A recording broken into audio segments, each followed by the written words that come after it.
the Italian immigrants started coming over here to Little Italy, San Diego, probably around the early 1900s. Came out here to establish themselves.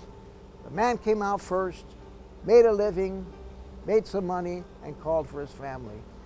What they also found down here was that we had a lot of good fishing, tuna fishing. And the majority of Sicily and a lot of Italy, those people are fishermen. They live by the sea. So we had a good tuna fishing industry to be had. As time progressed and time went on, more and more people came in from Italy, mostly the Sicilians. Then Stefano came from the old country. He took over about Mona Lisa.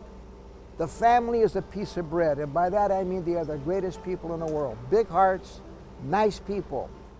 We got to have the bait for sure to the tuna if come on the boat. And me, I was the better man. If they're going to run out, they come at tides, I say, hey, you're not going to go. You're going to stay home. The kids, you have a three boy. And me and my brother alone, we make a restaurant there. There was a lot of responsibility for us young kids because we knew we had to work as a family, because if we didn't work as a family, these businesses wouldn't survive. We were probably getting paid less than minimum wage. And there was no asking for days off. You worked 5 days a week or 6 days a week, however much time they needed us.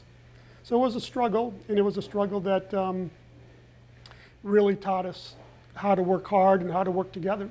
People ask us, how do you guys get along? You know, 3 people, and my dad basically, you know, my dad's 93 years old, so he's retired, but he taught us to work hard and work together, so we're very, very fortunate in the end. C'è il moschettiere qua.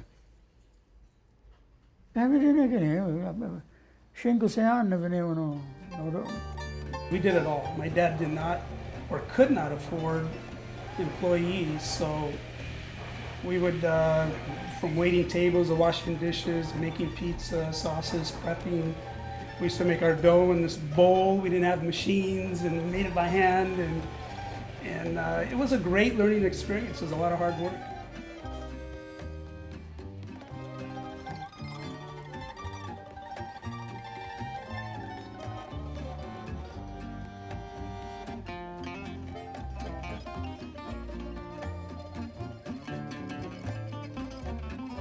We're on our 3rd generation. It was actually started by my grandfather, Stefano Brunetto, and then my dad and my 2 uncles really built it to what it is today. And now we're entering our 3rd generation with me going into it, and then 2 of my cousins as well. My family's been running the restaurant since 1956. We've had a couple different locations, and we finally moved to the Little Italy location in '73. We really built this business on the trust of the customers because we were dealing with the Italian community. And our reputation was on the line, our family reputation was on the line.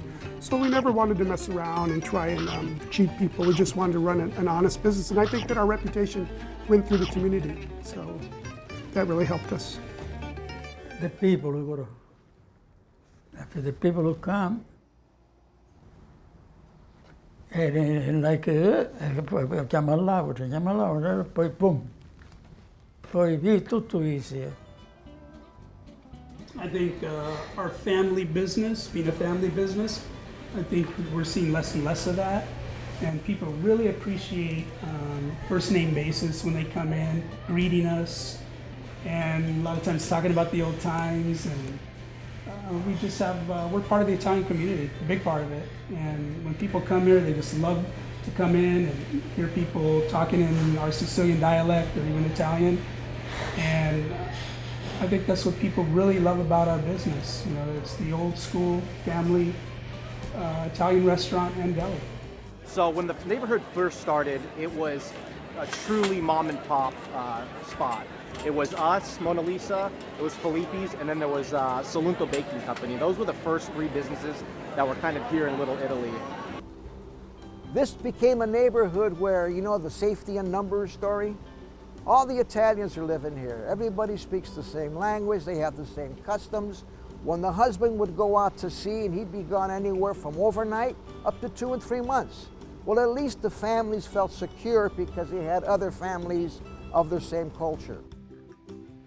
We didn't even really call it Little Italy. It was just like our community, and went to school at Washington School right over here. And it was a lot of good relationships with friends, very close, very few cars coming up and down the street, very, I would say, sleepy.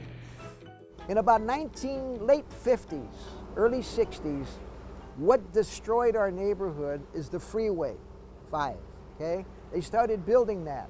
And when they started that, they wiped out about 35% of our neighborhood with that thing going on up there. I can remember like it was yesterday, I looked down India Street, and there was no way was there any skyscrapers. It was like a haunted town, I swear. And you could shoot a cannon down here and not hit a soul. That's how dead it was. Okay? And as time went on, things started changing. Like I said, that was in the early 60s, and time went on, more people came in, and thus the association was started in '96, and things started building like you have right now, a little renaissance.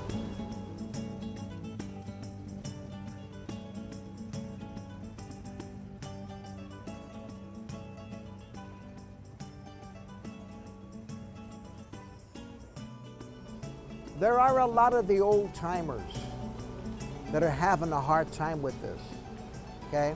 We have some of the cottages and some of the houses that were here back in the old days, but they're being taken over by newer buildings and things that really don't resemble the old neighborhood. And you still get a spattering of the old timers, like the guys that are playing cards down there. They come over and they reminisce what it was like. The Mona Lisa, I feel, is a gem. We try not to change too much. We want that timeless classic look. We want people to come to us and say, hey, this was the start of Little Italy right here. So if you look at our shop, you're kind of in a time warp. You step through and you're taken to the past. So that's one of the things I really pride myself on of the business, just keeping it the same, not changing too much. One legacy from my dad was always we were a family business, and I think this third generation will take it on. These are recipes handed down by my grandfather, kept them alive to the second generation. We're continuing to keep the tradition with the third now. And hopefully the fourth one day. Mona Lisa.